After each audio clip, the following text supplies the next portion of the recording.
এটা জানো তো? জি স্যার। যে গরম লোহা কামারের দোকানে দাটা একেবারে লাল হয়ে যায়। জি স্যার।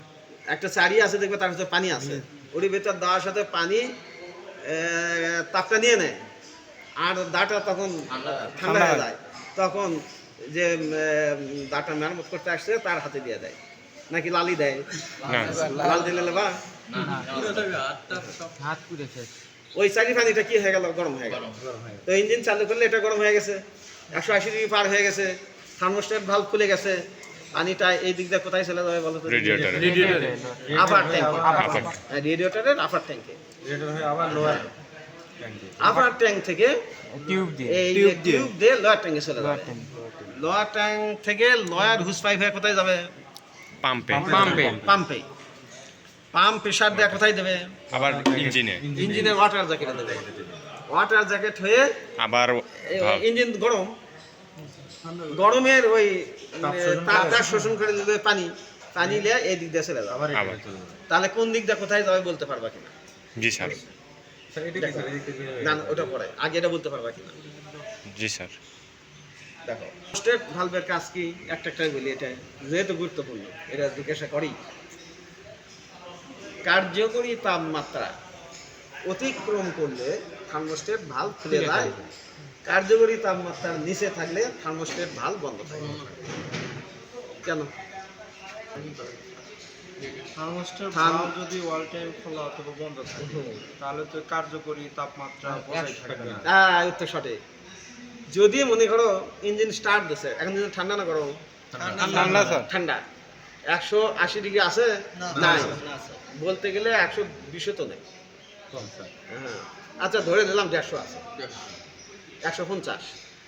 তো এখন তুমি ইঞ্জিনটা স্টার্ট দিছো, এখন এই ইঞ্জিনের তাপের দরকার না পানি এসে ঠান্ডা করুক সে দরকার? তাপের দরকার। তাহলে বন্ধ থাকবে। তাপ উঠুক, যদি এই দিক দিয়ে পানিটা জবাব দেয়, এর কাজ কি? পানিকে ঠান্ডা করায়, রেডিয়েটর ঠান্ডা করে নিচ দিয়ে আবার যদি এটার ভিতর দেয়, থাকতো 150 থেকে 160 170 এরকম হবে, 150 পার হতে চাবে না, তাই না? এই জন্য বন্ধ থাকে। তাহলে কাজ কি বলো? থার্মোস্ট্যাট ভালভের কার্যকরী তাপমাত্রা নিয়ন্ত্রণ করে। যে কত? 180 কে ফারেনহাইট খুলে দেবে, আর 180 ডিগ্রি কম থাকলে বন্ধ থাকবে। এইভাবে তাপমাত্রা নিয়ন্ত্রণ করে। এবার যেটা বললাম সেটা এই দিক দিয়ে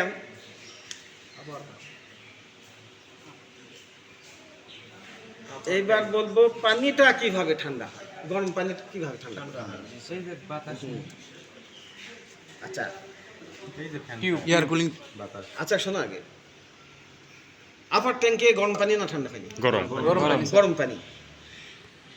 এই গরম পানি যখন এখানে আসবে ঠান্ডা।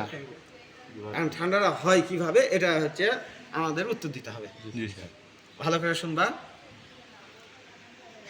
তোমরা অবশ্যই বাসায় বা দোকানে চা খাচ্ছ তো, দোকানদারি হোক বাড়িতেই হোক, যখন কাপে তোমাকে দেশের সাথে সাথে শরবতের মতো খেতে পারবা?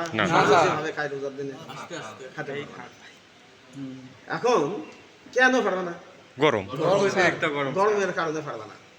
তখন একটা কাজ করবা, বাসায় যা ট্রাই করবা, 1 ফোঁটা বা প্রয়োজনে যদি হাফ ফোঁটা হয়, 1 ফোঁটাই দেবা, 1 ফোঁটা দেবা, নিয়েই খেয়ে ফেলে দেবা। খেতে পারবা? জি স্যার। খাওয়া যাবে। এর দ্বারা কি প্রমাণিত হয়? যে বেশি পরিমাণ হলে গরমে হোক না কেন, যদি বহু ভাগে ভাগ করা হয় দ্রুত। তাহলে তো বহু ভাগে ভাগ করছে কিনা? জি স্যার। টিউবের মাধ্যমে ভাগ হয়ে গেছে। বহু ভাগে ভাগ করছে। আচ্ছা, 1 নম্বর কথা। ওকে। এখন 2 নম্বর কথা, বহু ভাগে ভাগ করে নিচের দিকে যাচ্ছে। ওই গরম পানি এই টিউব বা কোর যেটাই বলো, এর ভেতরে আসবে কিনা? গরম জিনিস এই তো অত গরম না, ঠান্ডা, এই তো ঠান্ডা। তো ওই গরমটা এই নেবে কিনা? হ্যাঁ নেবে কিনা। থার্মোডাইনামিক্স এর সূত্রই হচ্ছে তাপ ঠান্ডা থেকে, গরম থেকে ঠান্ডা দিকে আসে। তাহলে এর যদি তাপমাত্রা কম থাকে, পানির যদি বেশি থাকে, এ নেবে অবশ্যই। তাহলে কতগুলো আছে? অনেকগুলো। তাহলে এরাও কিছু নেবে। এখন এই কোর থেকে এরও তো একটা সহ্য ক্ষমতা আছে অবশ্যই।